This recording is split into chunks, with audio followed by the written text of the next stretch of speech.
Live from New York. This guy. It's the show that is a little bit excited about Russell Westbrook. I am. I'm indifferent. Why are you indifferent? How can you be indifferent? Oh, your feelings are hurt about Bruce Clippers? Yeah, Who's probably. No. That's probably it. You probably know. Brew also literally, for all we know, got to work 6 minutes ago. We're not sure. Well, I We got haven't here seen as him. late as possible, so I didn't have to hear you guys talking about God knows what. Let's go. First things first. Let's talk about inventions in ice shapes. Today, well, here's a novel idea. One Cowboys legend says the Cowboys should trade Dak Prescott. Kind of. We'll discuss. Okay. Kind of. Meanwhile, the new quote that makes us think that Devontae to the Jets still has a heartbeat. Look at Aaron go. Wow. And finally, the most motivational segment in all of sports, the Bud List. With the new intro? Yes, a brand new Wow, intro. I'm intrigued. You know what we're going to do now? What? YouTube comments rather than letters. Oh, okay. Real ones? Yes, 100% Not real. ones that you put with your burner account? I would never have used my burner Also, account and put it on the show. if I may, Brew, we might be able to expand the Bud List soon. We'll explain during the Bud List. Really? Yeah, maybe. Back to 5. Possibly. Excited. But we're starting with a concept. Now, in practicality, Dak has a no-trade clause, but the larger story here Let's is just that- overlook that. Yeah, For the sake of good story. Larger story is that the Cowboys legend Charles Haley says that Dallas should trade their franchise QB. Take a listen. I can tell you this. Trade that. Just put him up for the trade. Guess what? Every team in the league be after him. Yeah. Every team in the league. Dak is a winner. Dak is a great person, a great leader. I mean, it's actually complimentary. It is yeah, he's saying that because they haven't paid him, they don't respect him enough, so just trade him. But go Yeah. ahead, sorry. I wrote react. Okay, so You put a this lot in that. man. Really working hard. Wow. I think this actually would have been the move. The Cowboys are Wilds hates mimes, injustice, and half measures. Yeah, not in that and order. right now, the Cowboys are, in my opinion, operating under a half measure with Dak. They're going to do a mime. No, they're not miming with Dak. They're where they haven't paid him, but they're still seemingly committed to him. Yes. But they are clearly anxious about making him Yeah. the highest, or even maybe second highest, but certainly the highest paid player in league history.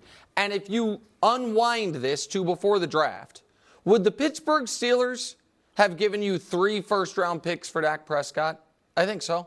I think that with you look at the Russell Wilson or Deshaun Watson trades as somewhat of precedent. Would the Raiders have given you 3 first-round picks for Dak Prescott? I think so.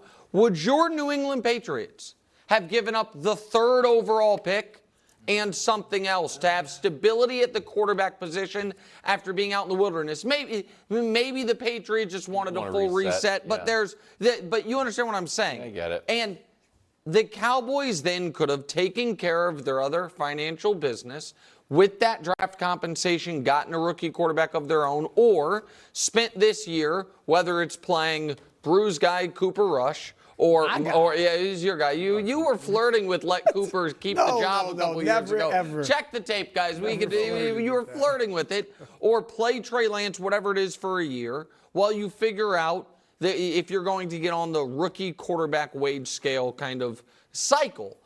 But they didn't, Brew, even have the opportunity to consider that, because the original sin with Dallas is that first contract extension they gave him, they were afraid to give him.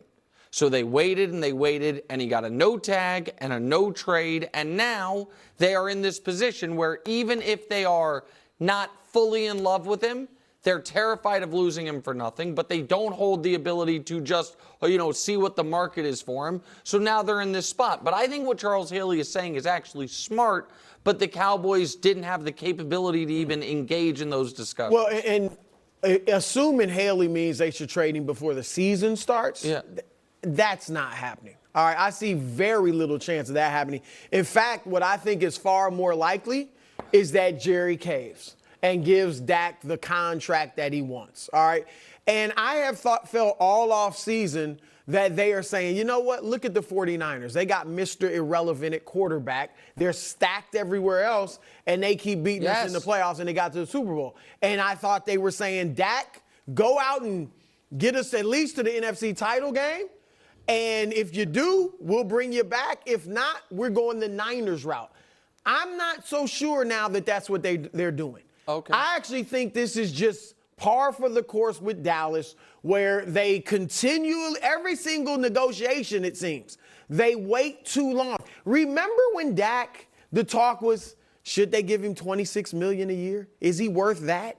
And then they end up giving him 40 because they wait so long. Mm-hmm. And Ezekiel Elliott, it just happens time and time again. Zeke, they actually paid too early. Zeke, they paid as But my point is he held out. Yes. And then Jerry caves and gives him this huge deal.